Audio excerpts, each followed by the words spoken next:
the people involved thought that was the camera crew, so they shot this fella. Then the camera crew turned up, and the cameraman actually had to put his shirt onto an already shot body and then shoot him again for the camera.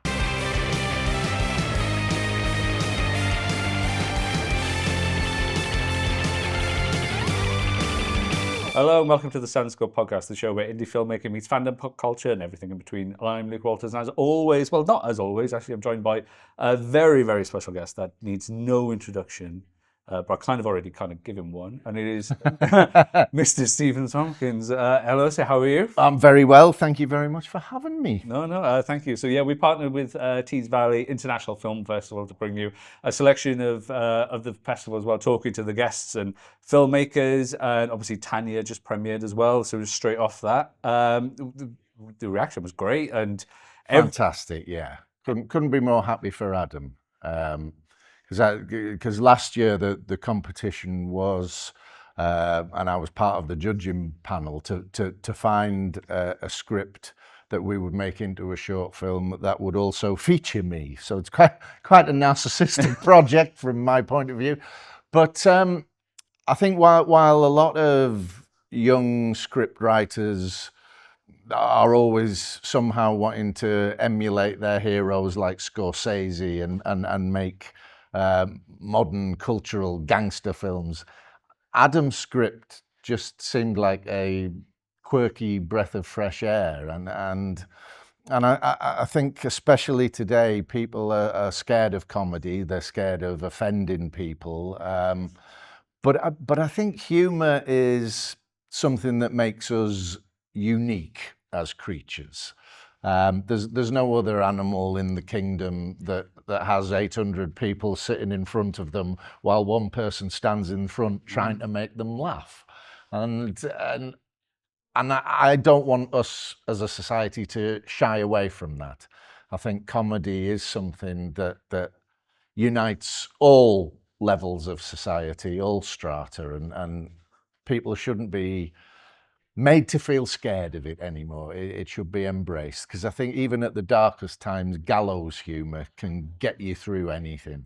Yeah, I think everyone needs a laugh. Yeah, so definitely. Everyone absolutely needs a laugh, especially in the time we're living in now. Yeah. But yeah, so we're in Stockton. You're a Stockton boy. I am indeed.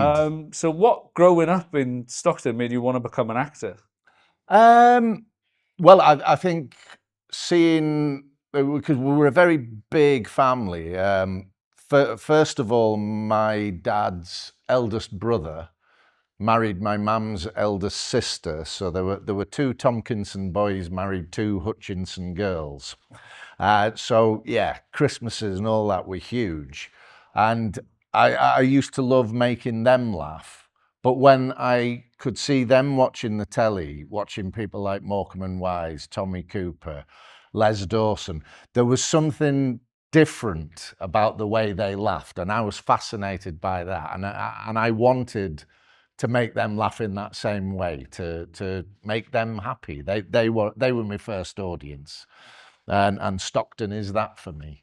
So you trained at the Central School of Speech and Drama. Yep. How did a lad from Stockton find his footing among the London posh? It was exactly that. It was a little bit tricky. I sat in the audition room and someone asked where I was from, and I said, and his reaction was, "Oh, by gum, eh?" And he said that this was like his 6th year of auditioning. And I was, oh no, I was only 18. This was my very first audition. So I was terrified, but maybe had naivety on my side and was lucky enough to get in.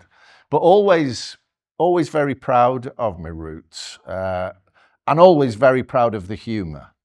Yeah. And that's something that I still carry on. So was there anyone from those early years that a tutor or peer helped shape the actor you went on to become? Oh yeah, there was a good couple of teachers that, sadly no longer with us now. But I think everyone needs that. Everyone needs someone outside your family, and it usually is a teacher that can show you a hint of the outside world and see the rough edges of your talent. Yeah. And encourage you to go and get those smooth edges turned off and get honed and trained. And outside your family, I think it's usually a special teacher that it provides that encouragement. So then looking at breakout roles and defining roles then and breaking through. So drop the dead donkey. Hit right when Satire was exploding. Yeah. So did you realize that you were making something special at that time? Yeah, because I think in terms of getting political humour out there immediately was usually left to radio shows or Spitting Image. So suddenly here came a programme where 20-25% of the show wasn't going to be given to you until the day. We would record the show on a Wednesday night in front of a live audience in a studio, and we'd start bringing in the topicals on a Monday and a Tuesday and had them sort of honed and defined by the Wednesday, with Wednesday's news. Then on Thursday we would edit it. Two of us would go in to do the topical gags over the end credits to get Thursday's news as up to date. And I think the latest they got it to Channel 4 was 40 minutes before it was supposed to air. Oh. Yeah. So it was all a little bit by the seat of your pants, and you were always very grateful for post-it notes on your computers if there were names like Slobodan Milosevic that you had to learn, things like that. So it was the adrenaline of it and the audience's reaction to, hang on, I only saw that on the news this afternoon. How come you're here on my telly making a gag about it?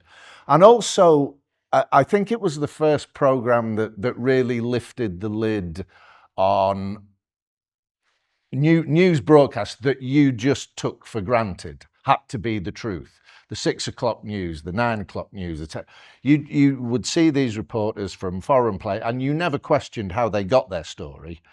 But Andy Hamilton, Guy Jenkin, who wrote it, had worked in various newsrooms, and people who work in the news are really happy to dish the dirt on other people.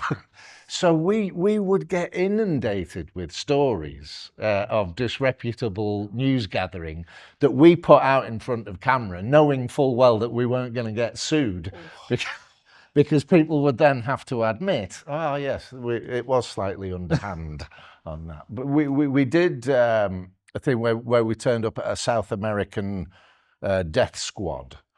And when the guy said fire, he looked straight down the bottle, so they couldn't use it. And so Damien suggested shooting him again by putting another shirt on. And that is based on a true story where the sound crew turned up first. The people involved thought that was the camera crew, so they shot this fella. Then the camera crew turned up, and the cameraman actually had to put his shirt onto an already shot body and then shoot him again for the camera. So look at you looking aghast.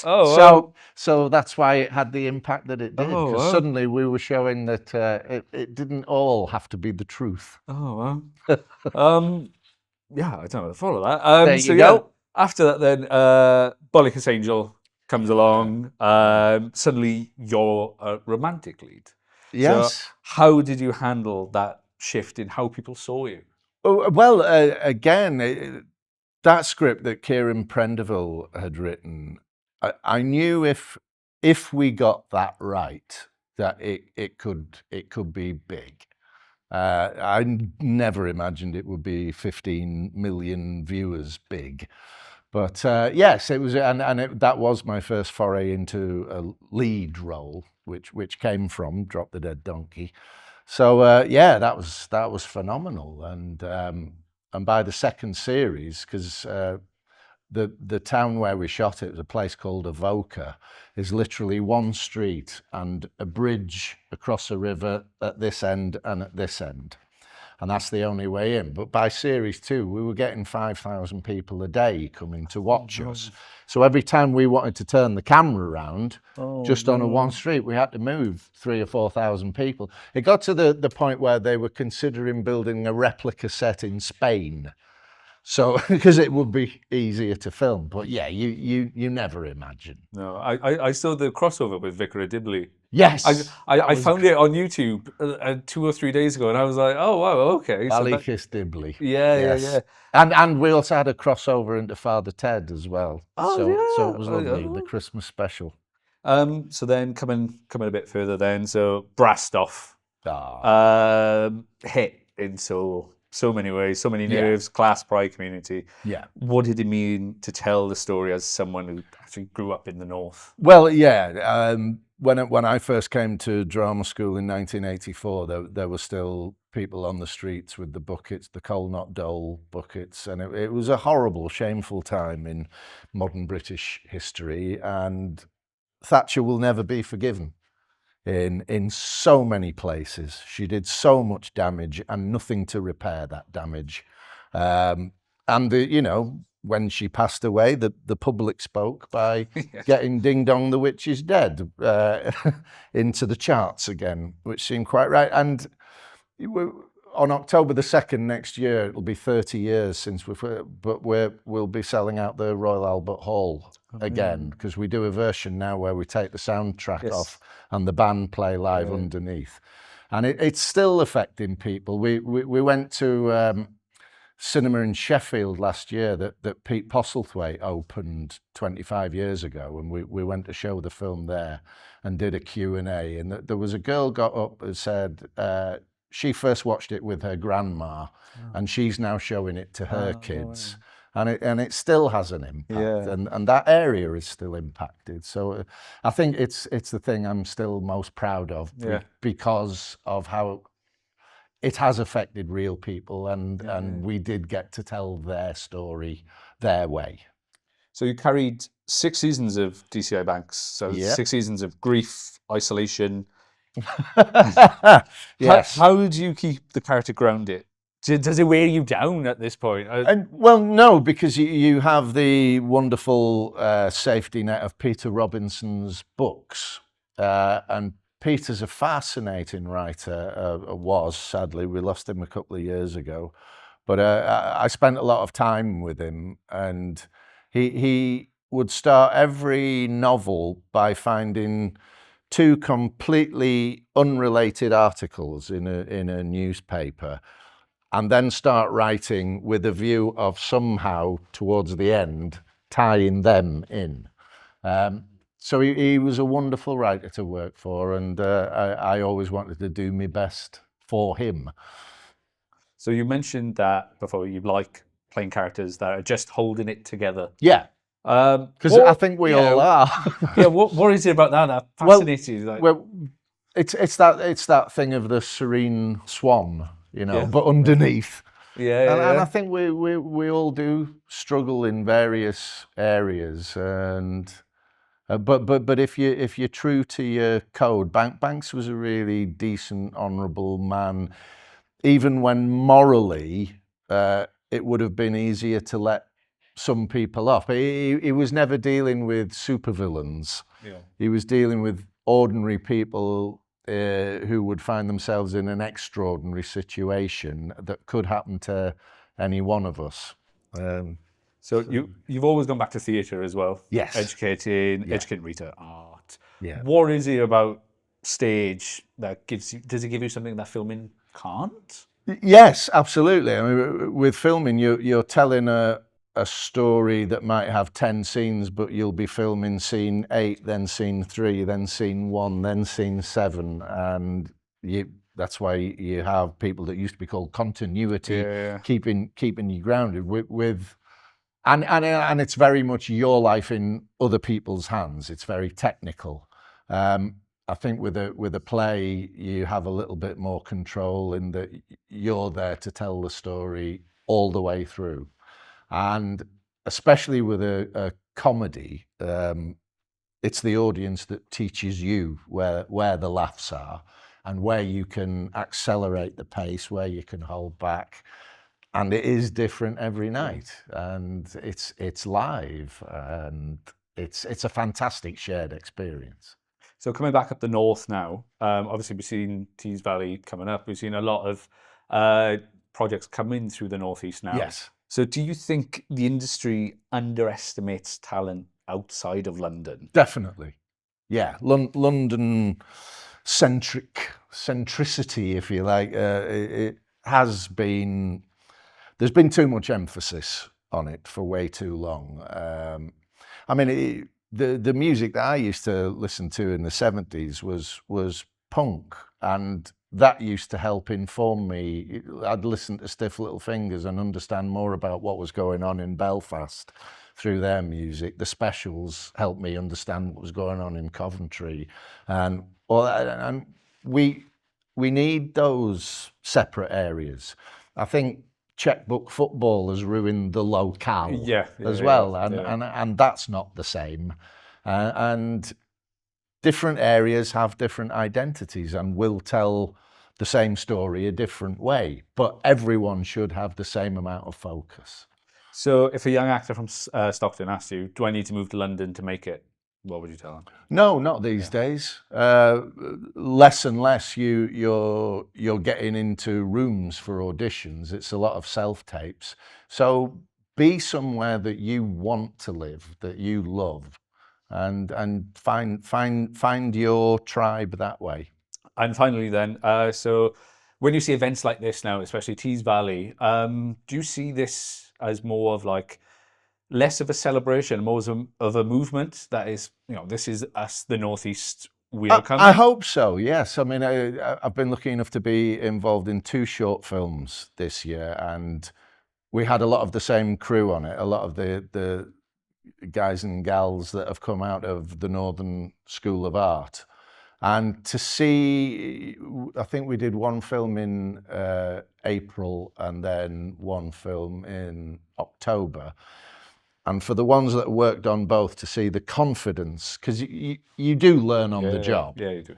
And to see them grow from there to there, you just want to know what's next.